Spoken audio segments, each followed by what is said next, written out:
Hello friends, welcome back to our channel. कैसे हो आप सब? आई होप आप सब अच्छे होंगे और आप सबकी पढ़ाई भी अच्छी चल रही होगी। तो प्यारे विद्यार्थियों, कक्षा 6 सामाजिक विज्ञान की सीरीज में आज हम बात करेंगे आपके अध्याय नंबर 11, जिसका नाम है ग्रामीण क्षेत्रों में स्थानीय सरकार। क्या नाम है? चैप्टर का नाम है ग्रामीण क्षेत्रों में स्थानीय सरकार। के समस्त पाठ के भीतर दिए गए और अभ्यास के सभी प्रश्नों के उत्तर हम आज की इस क्लास के अंदर जानेंगे। प्यारे विद्यार्थियों, आपकी नई बुक के अनुसार आपके अध्याय 1 से लेकर 10 तक सभी के अभ्यास प्रश्न बहुत अच्छे से सॉल्व करवा दिए हैं और चैप्टर 1 से लेकर 6 तक सभी के नोट्स और सभी चैप्टर्स की व्याख्या भी करवा रखी है। साथ ही साथ आपके वर्कबुक की क्लासेस भी चल रही है। उन सभी की लिंक आपको वीडियो के डिस्क्रिप्शन में मिल जाएगी, वहां से आप बाकी सब क्लासेस को आराम से देख सकते हैं। तो चलिए क्लास हम शुरू करते हैं। सबसे पहले बात कर रहे हैं पाठ के भीतर अलग अलग पेज नंबर पर दिए गए प्रश्नों की। तो देखें, सबसे पहले पेज संख्या 163 पर कुछ प्रश्न पूछे गए हैं। जैसे पहला प्रश्न है कि पंचायती राज संस्थाएं क्या है। पहला प्रश्न क्या है? पंचायती राज संस्थाएं क्या है, इसके बारे में आपको बताना है। तो हमने पिछले अध्याय में आपके भारत के अंदर 3 स्तर की सरकार पाई जाती है, ये हमने पढ़ा था, जिसमें केंद्रीय स्तर पर केंद्र सरकार, फिर राज्य सरकार और फिर स्थानीय सरकार। तो तीसरे स्तर की जो हमारी सरकार होती है वो होती है आपकी स्थानीय सरकार, जिसमें नगर निगम और पंचायती राज सरकार शामिल था। तो उसके बारे में हम यहाँ पर जानेंगे कि पंचायती राज संस्थाएं भारत के गांवों और ग्रामीण क्षेत्रों में स्थानीय शासन का एक निकाय या एक सिस्टम है। भारत के जो सबसे निचले स्तर, जिसमें गांव और आपके ग्रामीण क्षेत्र आते हैं, उन क्षेत्रों के अंदर शासन की जो व्यवस्था है उसे कहा जाता है पंचायती राज व्यवस्था।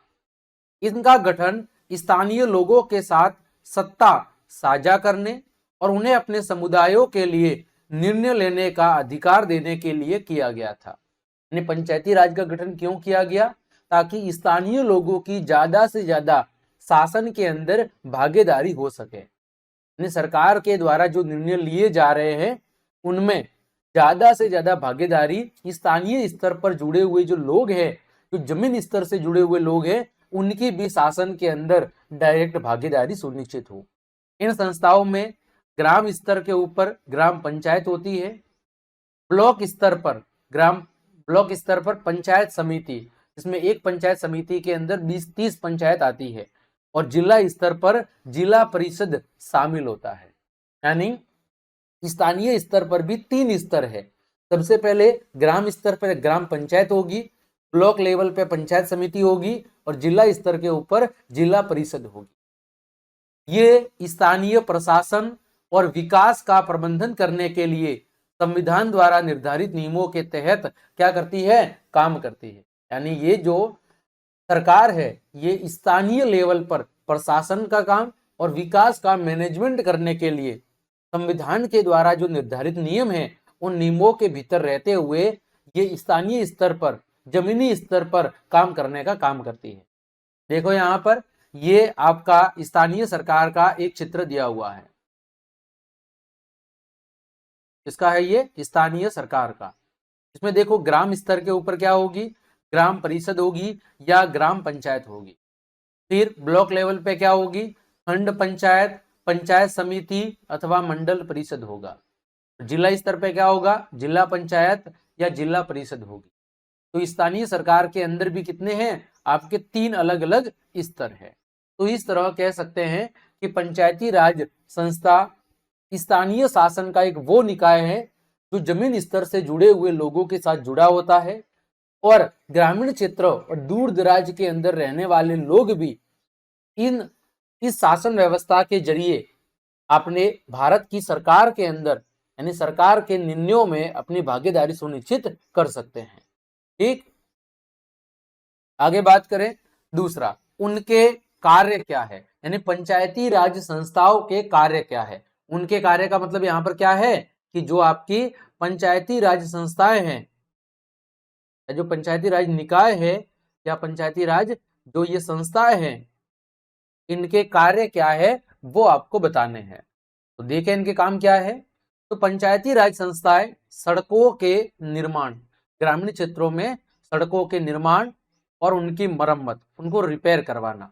फिर प्राकृतिक संसाधनों का प्रबंधन, जो प्रकृति से प्राप्त संसाधन हैं उनका प्रबंधन, और समुदाय के भीतर विवादों के निपटारे, अलग अलग समुदाय, जाति, धर्म के लोगों के बीच में जो किसी न किसी प्रकार के विवाद होते हैं उनके निपटारे जैसी कई स्थानीय समस्याओं का क्या रखती है, ध्यान रखती है।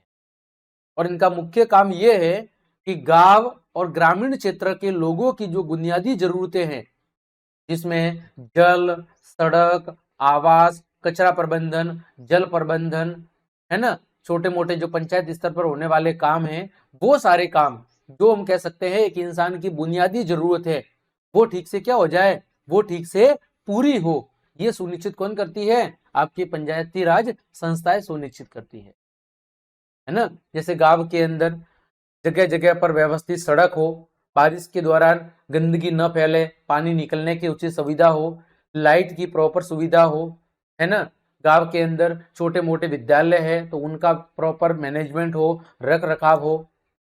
इसके अलावा जैसे जल स्रोत हुए तो जल स्रोतों की समय समय पर सफाई हो, उनकी खुदाई हो, उनमें पानी की प्रॉपर व्यवस्था हो, है ना। ये सारे काम जो एक इंसान की बुनियादी सुविधा है ना, वो सारी बुनियादी सुविधाएं कौन निर्धारित करती है, आपकी पंचायती राज संस्थाएं निर्धारित करती है। ठीक, आगे बात करें हम, शासन और लोकतंत्र में ये क्यों महत्वपूर्ण है, यानी शासन और लोकतंत्र के अंदर आपकी पंचायती राज संस्थाएं हैं वो इंपॉर्टेंट क्यों है, वो आपको बताना है कि शासन और लोकतंत्र, गवर्नमेंट और आपकी डेमोक्रेसी के अंदर जो पंचायती राज संस्था है वो इंपॉर्टेंट क्यों है। तो देखो, पंचायतें बहुत महत्वपूर्ण है क्योंकि वे निर्णय लेने के अंदर लोगों को सीधे तौर पर शामिल करके लोकतंत्र को उनके करीब लाती है। मतलब पंचायती राज संस्थाओं का सबसे महत्वपूर्ण जो बात है, जो सबसे महत्वपूर्ण फायदा है वो क्या है कि ये जमीन स्तर पर जुड़े हुए लोगों को निर्णय लेने के अंदर, सरकार के द्वारा जो निर्णय लिए जाते हैं उनमें लोकतंत्र के जरिए उनकी भागीदारी को सीधे ही सुनिश्चित करती है। वे स्थानीय स्तर पर समस्याओं के समाधान में मदद करती है। जो पंचायती राज संस्था है वो स्थानीय स्तर पर, जमीनी स्तर पर जुड़ी होने की वजह से, जैसे सरपंच है, जैसे वार्ड पंच है, वो आपके समाज से ही है, आपके गांव से ही है, तो वो जमीनी स्तर से जुड़े हुए लोग हैं, उनको आपके गांव की, आपके समाज की, आपके समुदाय की सभी समस्याएं पता है, तो वो उनको बेहतर तरीके से सॉल्व करवा सकते हैं। और साथ ही साथ महिलाओं सहित सभी को अपने समुदायों के शासन में भाग लेने के लिए प्रोत्साहित करती है। कौन, आप सबको पता है कि आजकल पंचायती राज संस्थाओं में चुनावों में महिलाओं के लिए 33% आरक्षण है, यानी 1/3 सीटें हैं वो महिलाओं के लिए रिजर्व है। यानी इसके जरिए जो महिलाएं हैं वो भी भारत की शासन व्यवस्था में अपनी भागीदारी को सुनिश्चित कर रही है। ये संस्थाएं ग्रामीण स्तर पर विकास को बढ़ावा देती है और ये सुनिश्चित करती है कि जितनी भी सरकारी योजनाएं लोगों के लिए चलाई जा रही है वो उन सभी जरूरतमंद लोगों तक पहुंचे जिन्हें उनकी सबसे ज्यादा जरूरत है। और इस तरह ये जमीनी स्तर से लोकतंत्र को क्या करती है, जो पंचायती राज संस्था है वो जमीनी स्तर पर लोगों के साथ जुड़कर लोकतंत्र को मजबूत बनाने का काम करती है। ठीक, तो इस तरह हम कह सकते हैं कि शासन हो या चाहे लोकतंत्र हो, दोनों के अंदर पंचायती राज संस्थाएं एक महत्वपूर्ण भूमिका अदा करती है। ठीक, आगे बात करें प्रश्न संख्या 167 पर। आपके विचार से ये जो पुराने नक्शे हैं ये हमारे लिए कैसे उपयोगी हो सकते हैं और क्या हमें ये अतीत और वर्तमान के बारे में कुछ बता सकते हैं। देखो, मैं पहले खुद एक पटवारी था और यहाँ पर पटवारी की ही बात हो रही है, कितनी बढ़िया बात है। पटवारी काम क्या करता है, पटवारी जमीन से संबंधित जितना भी आपका हिसाब किताब होता है वो कौन रखता है, पटवारी रखता है। हर पंचायत पे एक पटवारी होता है। यहाँ पर देखो पटवारी साहब नक्शा लेके बैठे हैं। पटवारी के पास पुराने समय से लेकर जिस समय आपकी भू राजस्व व्यवस्था हुई थी वहां से लेकर आज तक के सारे नक्शे उनके पास मौजूद है कि आज से 100 साल पहले यहाँ पर गांव कैसा दिखता था, गांव में क्या क्या सुविधा थी, गांव में कहाँ पर सड़क थी, कहाँ पे पगडंडी थी, कहाँ पे नदी बहती थी, कहाँ पे तालाब था।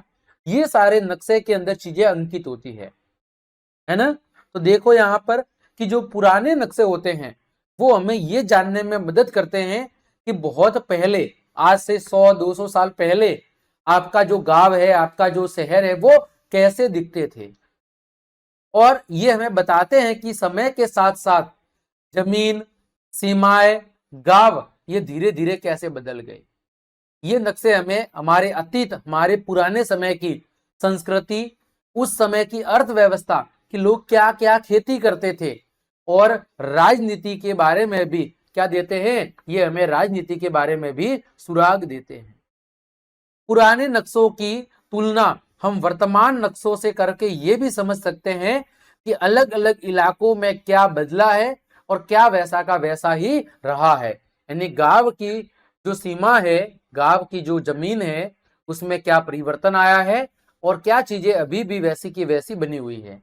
तो यानी कुल मिला के नक्शों की मदद से हम हमारी पुरानी जमीन की व्यवस्था को और आज की जमीन की व्यवस्था, पुराने समय में गांव की लोकेशन क्या थी, कैसे सड़कें थी, कहाँ पर तालाब था, कहाँ पर कुआं था, कहाँ से नदी बहती थी, कहाँ पे जंगल था, कहाँ पे गोचर था, कहाँ पे आबादी थी, वो सारी चीजें भी जान सकते हैं। और आज के समय में उसमें क्या परिवर्तन आया है वो भी हम सारी चीजें देख सकते हैं। ठीक, आगे बात करें प्रश्न संख्या 169 पे। एक कक्षा गतिविधि के रूप में 4 या 5 विद्यार्थियों को एक बाल पंचायत बनाने दे और बाकी कक्षा के बच्चों को कल्पना करने दे कि वे क्या है, वे ग्रामीण हैं। ग्राम सभा किन मुद्दों पर चर्चा करेगी और उन्हें किन चुनौतियों का सामना करना पड़ सकता है और वह क्या समाधान सुझाएगी। आपको क्या करना है, अपनी कक्षा के विद्यार्थियों की मदद लेते हुए एक बाल पंचायत का गठन करना है और बाकी बच्चों को बताना है कि वो ग्रामीण हैं। वो ग्रामीण क्या होते हैं, ग्राम सभा के सदस्य होते हैं। ग्राम सभा का काम क्या होता है, गांव के अंदर जो समस्या है, गांव के अंदर जो समस्या है उन मुद्दों को पंचायत के सामने रखना, फिर वहां पर कौन कौन सी चुनौतियां आ सकती है और उनके क्या क्या समाधान हो सकते हैं, ये सारी बातें आपको सोचकर लिखनी है। तो देखें कि जो ग्राम सभा है वो गांव की महत्वपूर्ण जो समस्या है उन पर चर्चा करेगी। जैसे साफ सुथरे स्वच्छ पीने के पानी की कमी हो सकती है गांव में सड़कों की खराब हालत के बारे में चर्चा कर सकती है, गांवों में पर्याप्त बिजली की आपूर्ति नहीं हो रही है, इसकी चर्चा कर सकती है, एक नए स्कूल के निर्माण की आवश्यकता है, इस पर चर्चा हो सकती है, और गांव के अंदर जो अपशिष्ट और कूड़ा निपटान की जो समस्या है, ऐसी जो महत्वपूर्ण समस्या है उन पर ग्राम सभा आपके क्या कर सकती है, इन बड़ी समस्याओं पर चर्चा कर सकती है।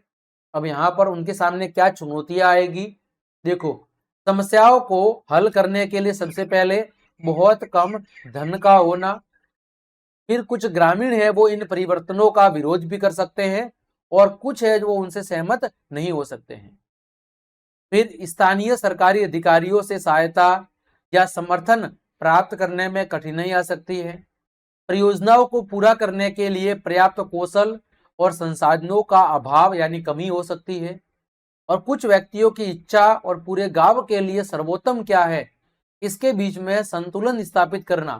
भाई सभी लोग तो सहमत होंगे नहीं, तो कुछ व्यक्तियों की इच्छा क्या है और पूरे गांव की इच्छा क्या है, इसके बीच में कभी कभार टकराव भी होगा, तो इसके बीच में संतुलन स्थापित करना ये कुछ महत्वपूर्ण समस्याएं हो सकती है। अब बात करें सॉल्यूशन क्या हो सकता है, इन मुद्दों को सुलझाने के लिए पंचायत क्या क्या सुझाव दे सकती है। तो देखो पंचायत क्या देगी कि स्वच्छ जल को सुनिश्चित करने के लिए नए जल पंप और पाइप लगाए जाए और वर्षा के जल को इकट्ठा करना शुरू किया जाए, सड़कों की मरम्मत और रख रखाव तथा गांव के सभी हिस्सों को जोड़ने के लिए नई सड़कों का निर्माण किया जा सकता है, बिजली आपूर्ति में सुधार के लिए सोलर पैनल या वायु जो टरबाइन होते हैं, पवन टरबाइन, उनको स्थापित किया जा सकता है। नए स्कूल को बनाने के लिए गांव से दान एकत्रित किया जा सकता है और सरकारी मदद भी मांगी जा सकती है। फिर पुनः चक्रण कार्यक्रम शुरू करना, कचरे के निपटान के लिए और अपशिष्ट प्रबंधन के लिए सामुदायिक एक खाद्य क्षेत्र भी बनाया जा सकता है, जहां पर जैविक कचरे को डाला जाए और वहां से जो भी खाद बनेगा वो गांव के सभी लोगों के अंदर समय समय पर बांटा जाए। तो ये सारे गांव से संबंधित मुद्दे हो सकते हैं, उनसे रिलेटेड क्या चुनौतियां हो सकती है और उनसे रिलेटेड क्या समाधान हो सकते हैं, ये सारी बातें हमने यहाँ पर जानी है। आगे बात करें, अब बाल पंचायत की भूमिका क्या होगी। तो बाल पंचायत की काम क्या होगा कि वो ग्रामीणों को बातचीत करने और मिलकर निर्णय लेने में क्या करे, सहायता करे। सदस्यों के बीच में कार्यों और जिम्मेदारियों का विभाजन करे। उनके पास जो भी धन और संसाधन है उनका अच्छे से प्रबंधन करे, मैनेजमेंट करे। सहायता के लिए स्थानीय अधिकारियों और विशेषज्ञों के साथ मिलकर काम करे और ये सुनिश्चित करे कि सब कुछ खुले तौर पर और ईमानदारी से सभी कार्य क्या किए जाए, सभी कार्य संपादित किए जाए। ये सारे बाल सभा के कर्तव्य हो सकते हैं ताकि ग्रामीण स्तर पर जो समस्या है उनको काफी हद तक सॉल्व किया जा सकता है। आगे बढ़ते हैं, अगला प्रश्न है आपका प्रश्न संख्या 169 पर दिया हुआ है कि आप ऐसा क्यों सोचते हैं कि सरकार को समाज के वंचित वर्गों की आवश्यकताओं और समस्याओं पर अधिक ध्यान देने की आवश्यकता है। आप ऐसा क्यों सोचते हैं कि सरकार को समाज के अंदर जो वंचित वर्ग है, जो पिछड़े हुए लोग हैं, जिन्हें मूलभूत सुविधाएं भी प्राप्त नहीं है, ऐसे लोगों की आवश्यकताओं और समस्याओं पर ज्यादा ध्यान देने की जरूरत क्यों है ना। तो देखो इसका उत्तर, तो देखो ये बहुत महत्वपूर्ण है कि सरकार समाज के वंचित वर्गों की आवश्यकताओं पर अधिक ध्यान दे, क्योंकि इन लोगों को अक्सर कई चुनौतियों का सामना करना पड़ता है, जिनकी वजह से इनका जीवन क्या हो जाता है, कठिन हो जाता है और वो समाज के अंदर धीरे धीरे पिछड़ते हुए चले जाते हैं।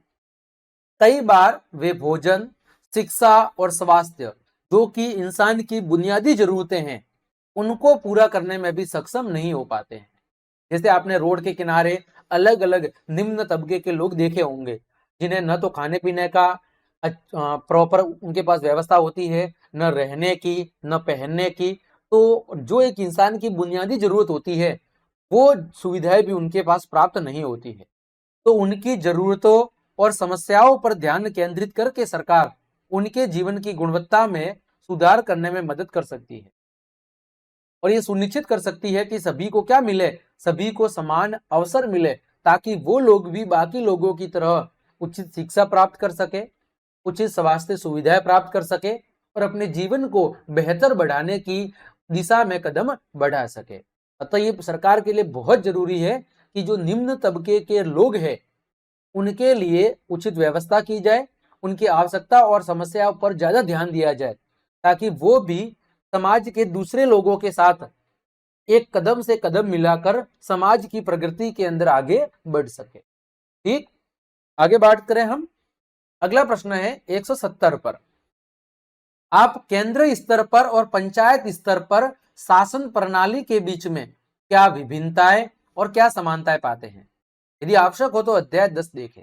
प्रश्न क्या कह रहा है कि केंद्र लेवल पर और पंचायत लेवल पर जो शासन करने का तरीका है, जो शासन प्रणाली है, उसके बीच में क्या तो अंतर है और क्या ही समानताएं आपको देखने को मिलती है, ये आपको बताना है। तो सबसे पहले हम अंतर को देखते हैं कि केंद्रीय स्तर पर शासन सिस्टम और पंचायत स्तर पर जो शासन करने का तरीका है, जो प्रणाली है, उसमें क्या अंतर है। देखो आपके सामने सारणी दी गई है, एक भाग में लिखा है पहलू, दूसरे भाग में केंद्रीय स्तर, तीसरे भाग में पंचायत स्तर। सबसे पहले बात करते हैं निर्णय निर्माण की। तो केंद्रीय स्तर पर संसद के अंदर जो निर्वाचित सदस्य है उनके द्वारा निर्णय लिए जाते हैं। संसद के अंदर केंद्रीय स्तर पर जो संसद होती है उसमें जो निर्वाचित सदस्य है, एमपी और एमएलएज, वो बैठकर डिसीजन लेते हैं। पंचायत स्तर पर निर्णय कौन लेता है? तो ग्राम सभा के स्थानीय जो निर्वाचित सदस्य होते हैं उनके द्वारा पंचायत स्तर पर निर्णय लिए जाते हैं। फिर बात करें क्षेत्र की, तो केंद्र स्तर का या जो केंद्र सरकार है वो पूरे देश को कवर करती है और जो राष्ट्रीय महत्व के मुद्दे हैं उनको संभालने का काम करती है। वही जो पंचायत है वो स्थानीय मुद्दों और जरूरतों पर ध्यान को केंद्रित करती है। अगला पहलू है, बिंदु है, वो है प्रतिनिधि। तो केंद्र स्तर के जो प्रतिनिधि है वो एक वृहद क्षेत्र के लोगों के द्वारा चयनित होकर संसद के अंदर आते हैं, लेकिन पंचायत स्तर के जो प्रतिनिधि है वो केवल उस ग्रामीणों के द्वारा, उस गांव के अंदर रहने वाले जो ग्रामीण हैं उन ग्रामीणों के द्वारा अपने समुदाय में से ही चुनकर वो पंचायत के अंदर आते हैं। फिर है सरकारी योजनाएं। तो केंद्र स्तर है या जो केंद्र सरकार है ये विकास की राष्ट्रीय योजनाएं लागू करती है जो पूरे देश के लिए क्या हो, पूरे देश के महत्व की हो। फिर पंचायत स्तर की जो योजनाएं हैं वो स्थानीय योजनाएं लागू करती है और ये सुनिश्चित करती है कि लाभ ग्रामीणों तक आसानी से पहुंचे।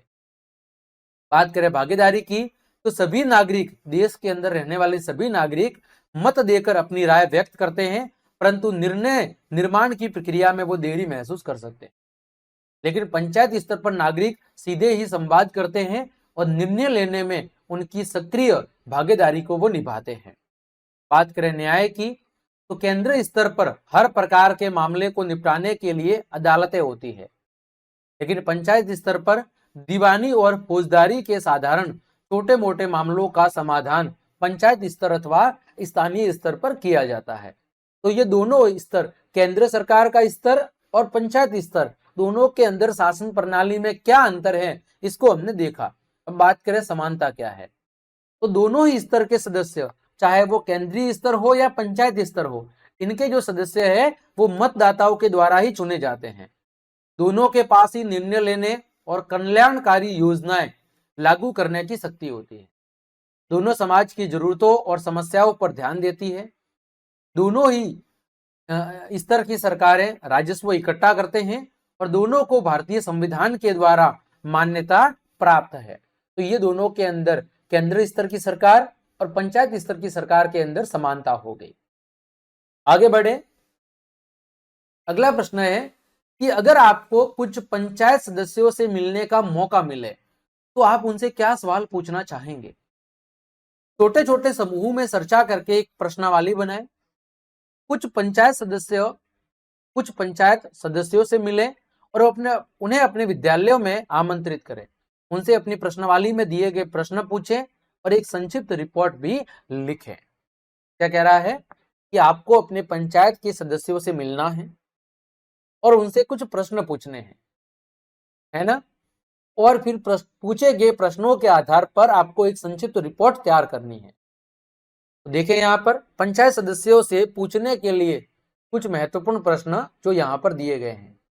पहला प्रश्न क्या होगा कि पंचायत में आपकी मुख्य जिम्मेदारियां क्या है, पंचायत के अंदर आपकी मुख्य जिम्मेदारियां क्या है। दूसरा कि आप गांव की विशिष्ट समस्याओं का समाधान कैसे करते हैं, ये प्रश्न पूछ सकते हैं। तीसरा प्रश्न, क्या आप अपने द्वारा पूरी की गई कुछ सफल परियोजनाओं के बारे में बता सकते हैं। अगला प्रश्न, गांव के मुद्दों पर काम करते समय आपको किन कठिनाइयों का सामना करना पड़ता है, ये प्रश्न पूछ सकते हैं। आप ये कैसे सुनिश्चित करते हैं कि सभी निर्णय पारदर्शी और निष्पक्ष हैं, ये प्रश्न हम पूछ सकते हैं। ग्रामीण लोग निर्णय लेने में किस प्रकार भाग लेते हैं। फिर बच्चों की शिक्षा और कल्याण के लिए आप क्या क्या करते हैं। आप पंचायत गतिविधियों में वंचित समूह को कैसे शामिल करते हैं। आप पंचायत समिति और जिला परिषद जैसी उच्च संस्थाओं के साथ कितनी बार समन्वय करते हैं।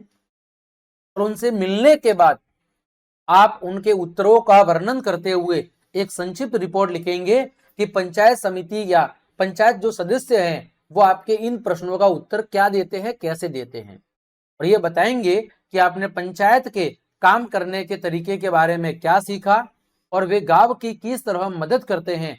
ये सारी बातें आप उस रिपोर्ट के अंदर लिखेंगे। अब रिपोर्ट कब बनाएंगे, जब आप प्रश्न पूछेंगे और उन प्रश्नों का उत्तर आप पंचायत सदस्यों से ग्रहण करेंगे। इसके आधार पर आपको एक संक्षिप्त रिपोर्ट लिखनी है कि आपने प्रश्न क्या क्या पूछे, उन्होंने किस तरह प्रश्नों का जवाब दिया, आपने उनसे क्या सीखा और पंचायत सदस्य किस तरह से गांव की मदद करते हैं। ये सारी बातें आपको उस रिपोर्ट के अंदर लिखनी है। चलिए आगे बात करते हैं हम आपके अभ्यास के प्रश्नों की। अभी तक हमने जो प्रश्न डिस्कस किए हैं वो पाठ के भीतर अलग अलग पेज नंबर पर पूछे गए थे। अब बात कर रहे हैं पाठ के पीछे जो अभ्यास के प्रश्न दिए गए हैं प्रश्न संख्या 171 पर, उनको डिस्कस करते हैं। देखो पहला प्रश्न आप सभी के सामने दिया हुआ है कि स्वयं को परखिए। ऊपर दिए गए पाठ को देखे बिना क्या आप पंचायती राज व्यवस्था के तीनों स्तरों के नाम बता सकते हैं और प्रत्येक तीनों स्तरों के प्रमुख कार्य क्या है वो आपको बताने हैं। तो देखो पंचायती राज व्यवस्था के 3 स्तर कौन से हैं?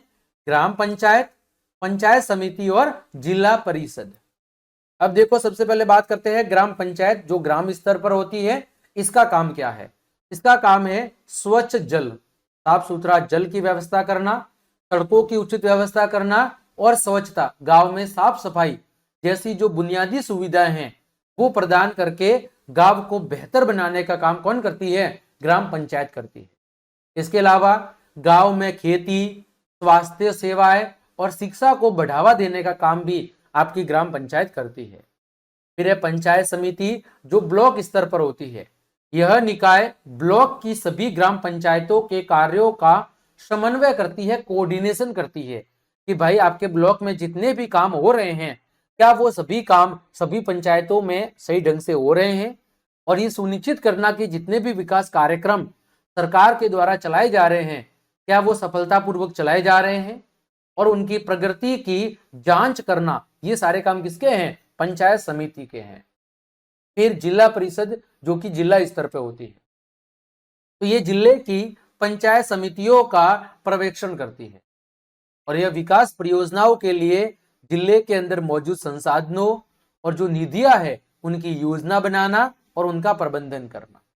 यानी ये जिले की जितनी भी पंचायत समितियां हैं उन पर नजर रखती है, उनका निरीक्षण करती है, ऑब्जर्वेशन करती है और ये डिसाइड करती है कि सरकार के द्वारा जितनी भी योजनाएं, जितने भी विकास कार्यक्रम, जितनी भी सुविधाएं दी जा रही है क्या उनका अच्छे से उपयोग हो रहा है, क्या सभी गतिविधियां अच्छे से चलाई जा रही है। सरकार के द्वारा अगर किसी काम को लेकर बजट जारी हुआ है तो क्या उस बजट का सही से उपयोग हो रहा है। ये सारे निर्धारण या इन सभी चीजों का निरीक्षण, इन सभी चीजों पर कंट्रोल करने का काम किसका है? जिला परिषद का है। ठीक, आगे देखो दूसरा प्रश्न, गांव की सड़क के किनारे पड़ी प्लास्टिक थैलियों से संबंधित विषय के ऊपर सरपंच को एक पत्र लिखना है। गांव की सड़क के किनारे पड़ी हुई प्लास्टिक थैलियों से संबंधित विषय पर आपको सरपंच को एक लेटर लिखना है।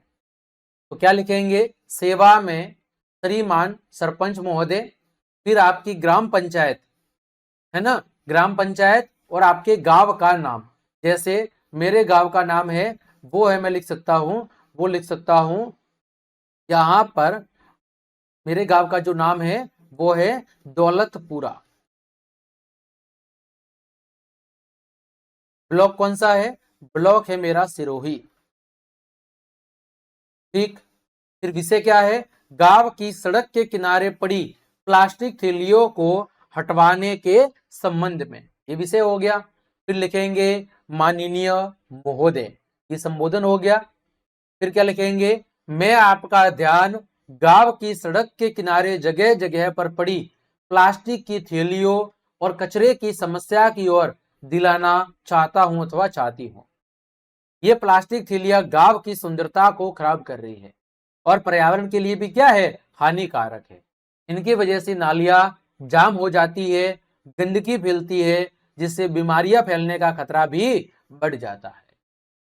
अतः आपसे विनम्र निवेदन है कि इस समस्या का स्थायी समाधान करने के लिए उचित कदम उठाए जाए, जैसे कि प्लास्टिक थैलियों को साफ करवाना और गांव के अंदर कचरे के प्रबंधन की बेहतर व्यवस्था करना। आपके सहयोग के लिए मैं सदैव आभारी रहूंगा। धन्यवाद। भवदीय आपका नाम, जैसे मेरा नाम है गोविंद कुमार, फिर आपका पता वही लिखेंगे, गांव का नाम दौलतपुरा और दिनांक आप जिस दिनांक को पत्र लिख रहे हैं, जैसे आज दिनांक कितनी है, आज दिनांक है 23/10/2025, तो ये आप दिनांक लिख सकते हैं। ठीक, ये था आपके सरपंच महोदय को गांव के अंदर कचरे से संबंधित समस्या हेतु एक पत्र। आगे बात करें, आपके विचार में ग्राम पंचायत सदस्य किस प्रकार का व्यक्ति होना चाहिए।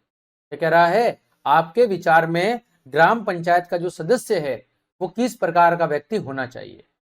देखो, एक ग्राम पंचायत जो सदस्य है वो ईमानदार, मेहनती और गांव के कल्याण के प्रति कैसा होना चाहिए, काफी संवेदनशील होना चाहिए। उसे लोगों की समस्याओं को सुनना चाहिए, अपने निर्णयों के अंदर बिल्कुल निष्पक्ष होना चाहिए और समुदाय के जीवन स्तर को बेहतर बनाने के लिए सक्रिय रूप से काम भी करना चाहिए।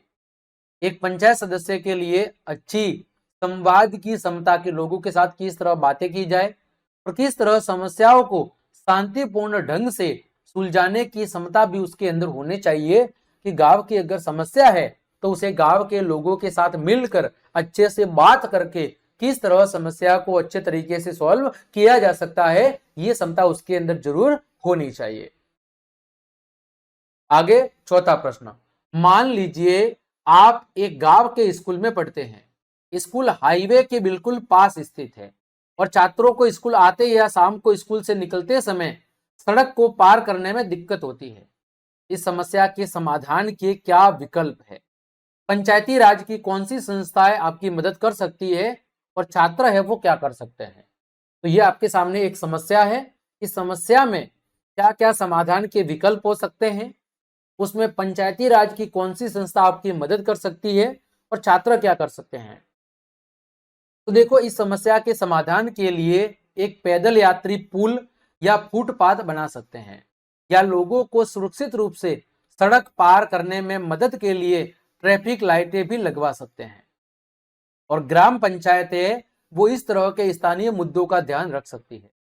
पंचायत समिति गांवों के बीच कार्यों का समन्वय करके और धन को जुटाकर इस काम में मदद कर सकती है। जिला परिषद समग्र जिला योजनाओं का प्रबंधन कर सकती है और छात्र भी ग्राम सभाओं में इस समस्या के बारे में बात करके और दूसरों को सुरक्षित रहने के लिए प्रोत्साहित करके लोगों में जागरूकता पैदा कर सकते हैं, ताकि लोगों का ध्यान इस ओर आकर्षित हो और वो इस समस्या के समाधान में जो भी मदद हो सकती है वो मदद वो कर सके। ठीक, तो प्यारे विद्यार्थियों, प्यारे लाडलो, प्यारे रसगुल्लो, आज की इस क्लास में हमने आपके अध्याय नंबर 11 ग्रामीण क्षेत्रों में स्थानीय सरकार के पाठ के भीतर दिए गए और अभ्यास के समस्त प्रश्नों के उत्तर बहुत अच्छे से जान लिए हैं। उम्मीद करता हूं सभी प्रश्नों के उत्तर आपको अच्छे समझ में आए होंगे। तो क्लास देखने के लिए आप सभी का धन्यवाद। यदि आपको मेरी क्लास और ये मेहनत पसंद आई है तो फिर लाइक, कमेंट, शेयर और सब्सक्राइब जरूर करें। मिलते हैं अगली क्लास में, तब तक के लिए आप सबको जय हिंद, जय भारत।